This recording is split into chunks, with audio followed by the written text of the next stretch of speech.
সোমবার সাবরুম আদালতের সামনে এক প্রতিবাদ বিক্ষোভে অংশগ্রহণ করেন স্থানীয় আইনজীবীরা।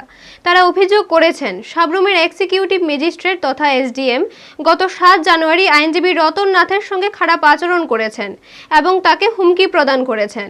আইনজীবীরা জানান, এমন আচরণ আইনের প্রতি আস্থা নষ্ট করে এবং প্রশাসন ও আইনজীবীদের মধ্যে সুসম্পর্ককে ক্ষুণ্ণ করে। এই ঘটনার প্রতিবাদে সাবরুম বার অ্যাসোসিয়েশনের উদ্যোগে আইনজীবীরা আদালতের সামনে মিলিত হয়ে স্লোগান প্রদর্শন করেন এবং প্রশাসনের কাছে সুষ্ঠু বিচার ও ন্যায় বিচারের দাবি জানিয়েছেন।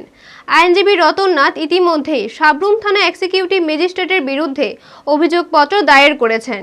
আইনজীবীদের পক্ষ থেকে জানানো হয়েছে, যতক্ষণ পর্যন্ত এই ঘটনার সঠিক তদন্ত এবং ন্যায় বিচার সম্পন্ন হবে না, ততক্ষণ তারা সংশ্লিষ্ট এসডিএম কোর্টে কোনো মামলার পরিচালনা করবেন না। সাবরুম বার অ্যাসোসিয়েশনের পক্ষে আইনজীবী আপন দত্ত বলেন, প্রশাসন এবং আইনজীবীদের মধ্যে সম্মানজনক সম্পর্ক থাকা অত্যন্ত জরুরি। কিন্তু দেখা গেছে প্রশাসনের এক্সিকিউটিভ ম্যাজিস্ট্রেট আইনজীবীর সঙ্গে আচরণে অশালীনতা দেখিয়েছেন। আদালতের চেয়ারে বসে এমন আচরণ মোটেও গ্রহণযোগ্য নয়। আইনজীবীরা আশা প্রকাশ করেছেন, প্রশাসন দ্রুত ঘটনাটির পূর্ণাঙ্গ তদন্ত করবেন এবং দোষীদের বিরুদ্ধে যথাযথ ব্যবস্থা নেবেন, যাতে ভবিষ্যতে এমন ঘটনা আর না ঘটে। ব্যুরো রিপোর্ট, নিউজ তৎকাল 24।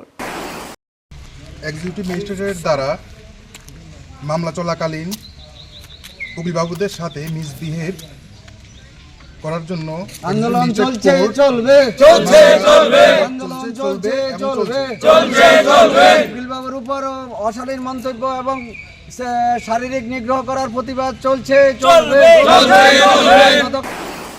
আজকে কি বিষয় নিয়ে আপনারা পিকেটিং করেছেন? অ্যাকচুয়ালি গত 7/1/2026 তারিখে যে এক্সিকিউটিভ ম্যাজিস্ট্রেট কোর্টে আমাদের একজন বরিষ্ঠ আইনজীবীর উপর যে অমানসিক এবং মানে আনকনস্টিটিউশনাল যে বিহেভিয়ার করছে, সেটার উদ্দেশ্য নিয়ে আমাদের পরবর্তী সময় একটা বার অ্যাসোসিয়েশনের মিটিং, সেই মিটিংয়ের কর্মসূচিতে হিসাবে আজকেও ছিল এবং আগামী দিনও থাকবে।